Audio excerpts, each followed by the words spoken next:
Mr. Alex Huerta is your class speaker.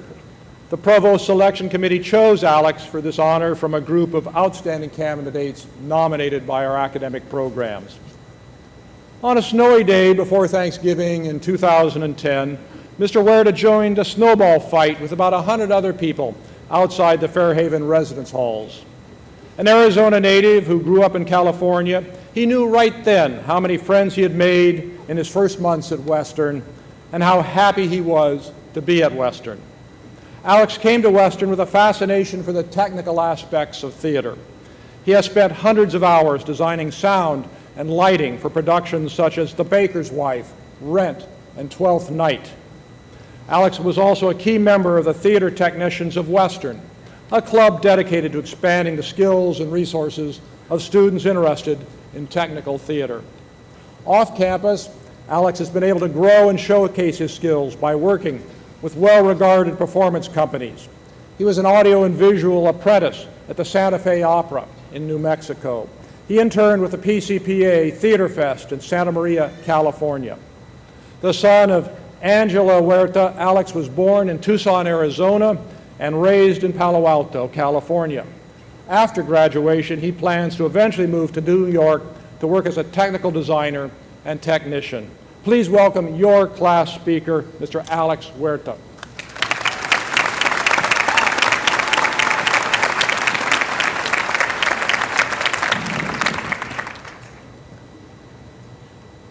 I don't know about all of you, but I think my classes were the least important part of the past 4 years.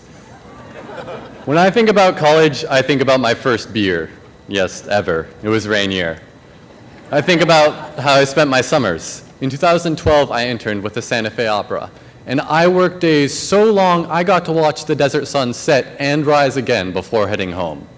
I made more than a few lifelong friends there. I think about last summer, running across the warm sands of Ruby Beach on the Olympic Peninsula, one of the most beautiful places in the world. And I think about living in the Fairhaven dorms as a freshman the year it snowed early. The pond outside the dorms froze over, and I saw 2 or 3 people fall in as they tried to walk across the ice. I made it across right before Thanksgiving. So, what should college mean to us now, we future professionals venturing out into the post-employment economy? A college degree hasn't guaranteed a job for a while now, and we all know that. It's who we are that will guide our paths more than anything, not the letters after our name or the GPA on our transcript. We can't hide behind our statistics. And now that we're graduating, we don't have easy standards to follow. There are no more tests to take, no more grades to receive. We can't hide behind our statistics, and soon we will have to figure out our own measures of success because people will be depending on us. The most important thing I've learned here is that we all have an obligation and an opportunity to do good, to be more than rich, to be more than well-educated, more than gainfully employed. We have an opportunity to do good, whatever that means to each of us. We can serve each other through our work, our friends, our connections, our hobbies, and we will reap the benefits of our service. This means never letting our world shrink to the size of an office or a home. It's simply not good enough to just get by. The hard, the difficult decisions we will all make, finding a job, keeping a job, making it, these should force us to take a look at what we could be doing for one another, despite our desire for security or our fear of the unknown. We're all in this together. You, me, theater nerds and chemistry majors, people who have been here 2 years and those of us finishing our 6th, your professors, your grandparents, my boyfriend, and my 7-month-old niece.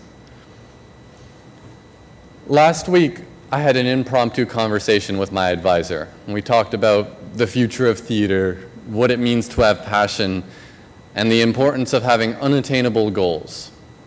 I realized that this was what I had been working towards: honest communication, empathy, and building a relationship beyond work or academia, just talking as fellow humans.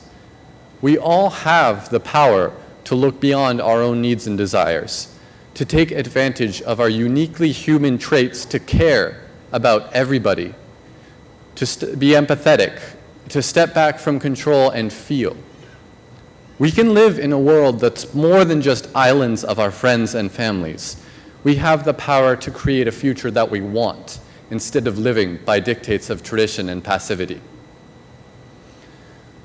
I want to get out there, into the world outside of our collegiate bubble, and be a part of everything.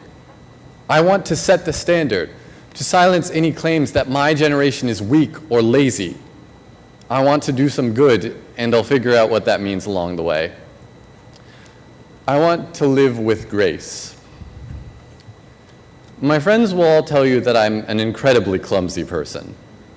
But when I ran across the Fairhaven Pond years ago, the ice creaking beneath my feet, snow making my boots slip, I wasn't thinking about where to put my feet or how to move my arms.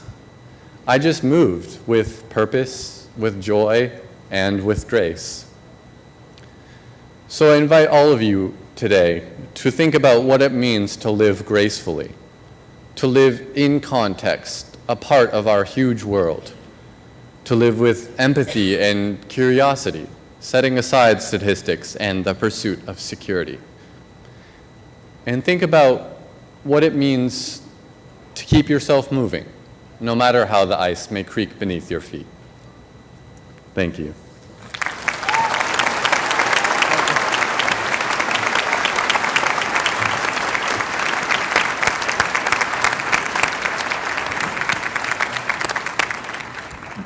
Thank you, Alex, for those stirring words, and for also not mentioning that we didn't cancel classes during that snowstorm, too.